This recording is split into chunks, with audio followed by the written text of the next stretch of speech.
വിദ്യാദേവതയുടെ തൃക്കൈയിൽ വിളങ്ങുന്ന തത്ത തന്റെ സൽക്കഥ തുടരുകയാണ്. ദിവസവും കാലത്ത് കുളിച്ച് കുറിയുമണിഞ്ഞ് ബാലകൻ പാഠശാലയിലെത്തും. ഹരി തൊട്ടുള്ള അക്ഷരങ്ങൾ കൂട്ടുകാരിലും മുൻപനായി പഠിച്ച് ഹൃദിസ്ഥമാക്കി.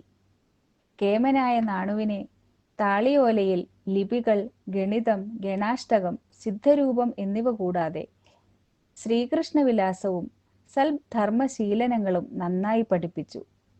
വേഗം പഠിച്ചു തീരുന്നതിനാൽ തമിഴും പഠിപ്പിക്കുവാൻ ആരംഭിച്ചു നാരായണ പിള്ളയാശാൻ. ഉൾപ്പൂവാം കണ്ണാടിയിൽ മാലിന്യമില്ലെന്നാകിൽ ഉൾക്കൊള്ളാം സർവത്തെയും ദർപ്പണം ശുദ്ധമായാൽ എന്ന വരികൾ അന്വർത്ഥമാക്കുന്നതായിരുന്നു നാണുവിന്റെ പഠനകാലം. അങ്ങനെയിരിക്കെ ഒരു ദിവസം കുട്ടിയമ്മയുടെ മാതാവ് പ്രായാധിക്യത്താൽ മരണപ്പെടുകയുണ്ടായി. ആദ്യമായി കാണുന്ന മരണവും അതിന്റെ വ്യഥയും അപ്പോഴുള്ള ബന്ധുജനങ്ങളുടെ അതിയായ ദുഃഖവും കണ്ടിട്ട് കുഞ്ഞു നാണു അതീവ ദുഃഖാകുലനായി. എന്നാൽ അല്പനാളുകൾക്ക് ശേഷം അതേ ബന്ധുജനങ്ങൾ ദുഃഖം മറന്ന് വിനോദങ്ങളിൽ ഏർപ്പെടുന്നത് കണ്ട് അത്ഭുതപ്പെടുകയും ചെയ്തു. കുറച്ചു സമയങ്ങൾക്ക് ശേഷം ബാലനായ നാണുവിനെ വീട്ടിൽ കാണാതെ അമ്മയായ കുട്ടിയമ്മയും ബന്ധുജനങ്ങളും പരിഭ്രാന്തരായി. അവസാനം അവർ കുട്ടി കാവിന് നടുവിൽ കണ്ണടച്ച് ധ്യാനത്തിലിരിക്കുന്നത് കണ്ടു. വർദ്ധിച്ച സന്തോഷത്തോടെ മാടനാശാൻ പുത്രനെ മാറോടണച്ചു ചോദിച്ചു, എന്തിനാണ് എൻ്റെ പൊന്മകൻ തനിയെ ഇവിടെ വന്നിരുന്നത്? നാണു പറഞ്ഞു, അമ്മൂമ്മയുടെ വിയോഗം എനിക്ക് താങ്ങാൻ കഴിയുന്നില്ല. എൻ്റെ മനസ്സ് ശാന്തമാകുന്നതേയില്ല. കാലൻ ഇനിയും നമ്മുടെ വീട്ടിൽ വന്നുകൂടായികയില്ലല്ലോ. മൃത്യുദുഃഖത്തെ നിശ്ശേഷം ഇല്ലാതാക്കാനുള്ള വൃത്തി വല്ലതുമുണ്ടോ എന്ന് ചിന്തിച്ചിരുന്നു പോയതാണ് ഞാൻ. ഇത് കേട്ട മാതുലന്മാർ സന്തോഷത്തോടെ പറഞ്ഞു, നമുക്ക് ക്രൂരനാണെന്ന് തോന്നുമെങ്കിലും കാലൻ തന്റെ ധർമ്മമാണ് മകനെ ചെയ്യുന്നത്. അതിൽ നമ്മൾ ആകുലപ്പെടേണ്ടതേയില്ല. ഇത് കേട്ട് ശ്രദ്ധാപൂർവം നാണു തലയാട്ടി. അക്കാലത്ത് ചെമ്പഴന്തി ദേശത്ത് അതിയായ വരൾച്ച വന്നതിനാൽ ജനമൊക്കെ വലഞ്ഞു. അവരെല്ലാവരും കൂടി മണക്കൽ ദേവിക്ക് പൊങ്കാല അർപ്പിച്ച് പ്രാർത്ഥിച്ചു. എന്നിട്ടും മഴ കനിഞ്ഞില്ല, വരൾച്ചയും മാറിയില്ല. ഇത് മനസ്സിലാക്കിയ നാണു താൻ പൊങ്കാല നേദിച്ചാൽ ദേവിക്ക് സന്തോഷമാകുമെന്നും ബാലകർ ചെയ്യുന്നതെല്ലാം ദേവന്മാർക്ക് സന്തുഷ്ടി വരുത്തുന്നതിനാൽ തന്നെ കൊണ്ട് പൊങ്കാല നേദിക്കാൻ അമ്മ കനിയണമെന്നും പറയുന്നു. അപ്രകാരം കുട്ടിയമ്മ നാണുവിനെ കൊണ്ട് പൊങ്കാല സമർപ്പിച്ചു. നാണു പൊങ്കാല സമർപ്പിച്ചതും ആകാശത്ത് കാർമേഘങ്ങൾ നിരന്നു. നന്നായി പെയ്ത മഴയിൽ ദേശവാസികൾ സന്തോഷിച്ച് ബാലകനെ പുകഴ്ത്തി. മറ്റൊരു ദിവസം കുട്ടികളുമൊത്ത് കളിക്കവേ അവർ പറഞ്ഞു, ബാലമിത്രമേ നാണ, നീ പൊങ്കൽ നിവേദിച്ച നേരത്തെ നന്നായി മഴ പെയ്തുവല്ലോ. നീ ഞങ്ങളെക്കാൾ പഠിക്കാനും സമർത്ഥനാണ്. നമ്മുടെ കുടിപ്പള്ളിക്കൂടത്തിന്റെ മുന്നിൽ നിൽക്കുന്ന കേരവൃക്ഷത്തിൽ പേട് മാത്രമാണ് കായ്ക്കുന്നത്. ആ അവസ്ഥ മാറ്റി കർഷകന്റെ ദുഃഖത്തിന് നീ അറുതി വരുത്തിയാലും.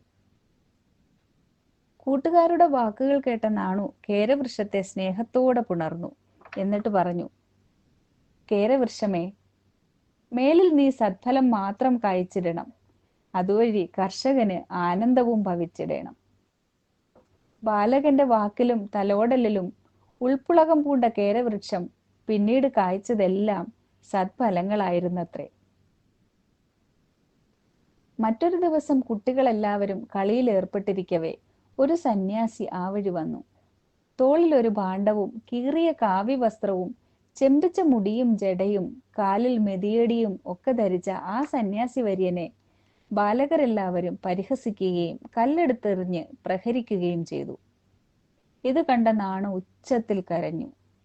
യോഗിവര്യൻ വേഗം നാണുവിനെ വാരിയെടുത്തു പറഞ്ഞു, ഉണ്ണി, നീ കരയേണ്ട, ഇവർ അജ്ഞതയാൽ ചെയ്യുന്നതാണ് ഇതൊക്കെ എന്ന് പറഞ്ഞുകൊണ്ട് വയൽവാരം വീട്ടിലെത്തി.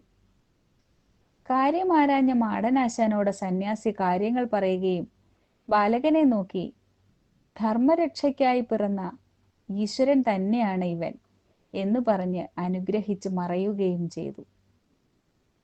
നാട് മുഴുവൻ നാണുവിന്റെ കീർത്തി പരന്നു നിറഞ്ഞു. ഹൃദയത്തിൽ അത്യന്തം ഭക്തി നിറഞ്ഞ് തത്ത പറയുകയാണ്. നിത്യമിച്ചരിതത്തെ ശ്രദ്ധിച്ചു പഠിപ്പവർക്ക് ഒക്കെയും ശുഭം വരും, സർവ വിഘ്നങ്ങൾ തീങ്ങും. അപ്പുമാനേറ്റമായ സന്തുഷ്ടി വരിച്ചിടും, അല്പവും അവനില്ല ദുഃഖവും ശമിച്ചിടും.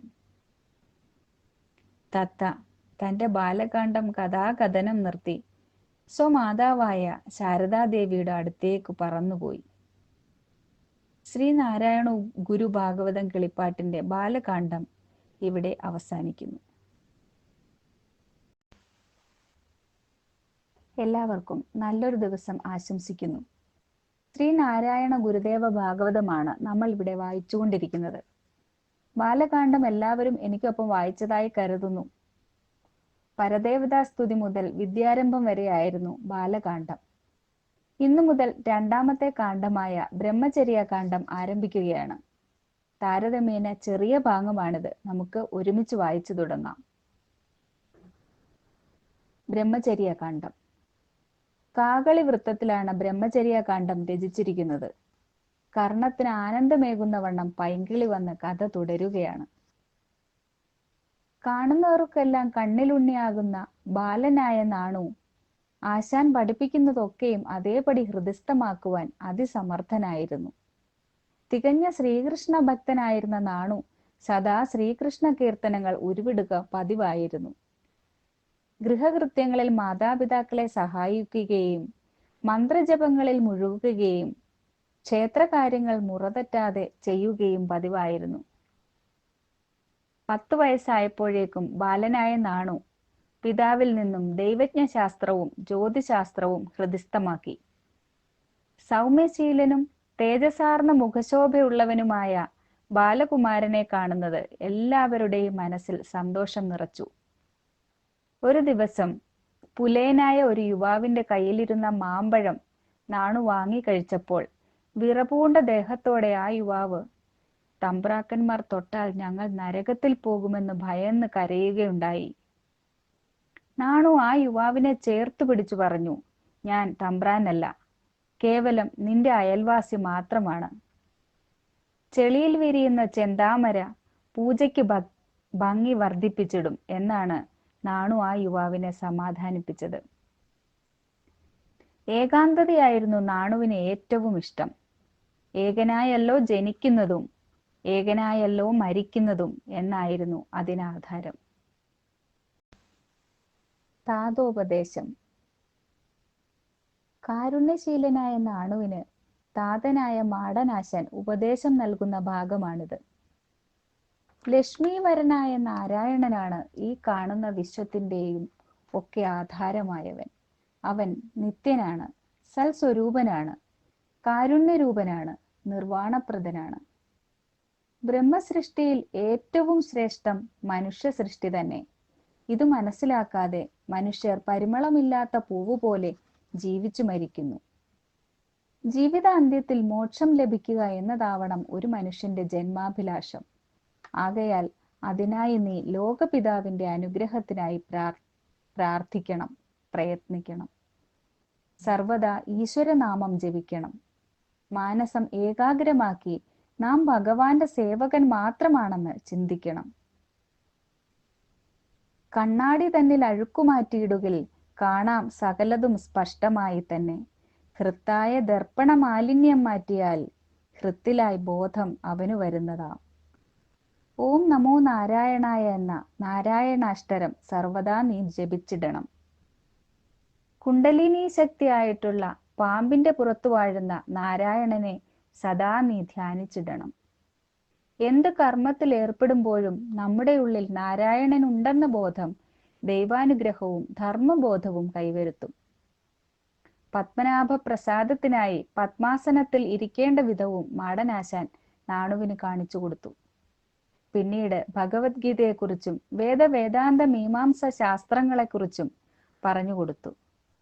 നീ മകനായി വന്നു പിറന്നതിനാൽ ഞങ്ങൾ മാതാപിതാക്കൾ അതീവ സന്തുഷ്ടരാണ് എന്ന് പറഞ്ഞുകൊണ്ട് മാടനാശാൻ തന്റെ മകനെ ആലിംഗനം ചെയ്ത് അശ്രുകണങ്ങളാൽ ബാഷ്പധാര ചെയ്ത് മൂർധാവിൽ കരം വെച്ച് അനുഗ്രഹിച്ചു.